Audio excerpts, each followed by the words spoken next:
ګرانو کتونکو السلام علیکم. زه محمد سلمان همدرد د حق غږ پښتو چینل خبري لنډیز کې ستاسو کوربه اوس تاسو پام را اړوم د مهمو خبرونو لنډیز ته. د پاکستان پوځ له معلوماتو څانګې خبر ورکړی دی چې پر ډیورنډ کرښه د اغزن سیمې لګولو کار به په 2 میاشتو کې بشپړ شي. یادې ادارې زیاته کړې ده چې د 500 میلیونو ډالرو په لګښت سره څار برجونه جوړ شوي. 83% اغزن سیم تکمیل شوی او له ایران سره پر پوله به هم 900 کیلومتره اغزن سیم ولګول شي.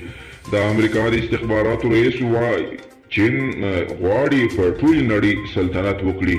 په ملګرو ملتونو کې د چین سفیر په بین المللي ټولنې غږ کړی دی چې هغه خارجي عسکر عدالت ته راکش کړي چې په نورو ملکونو کې د جنګي جنایات کړي دي. په افغانستان کې د اسرائیلي تروریستي عسکرو د جنایاتو تر افشا کېدو راوروسته د امریکایي عسکرو د جنګي جرمونو په اړه هم باید څېړنې وشي.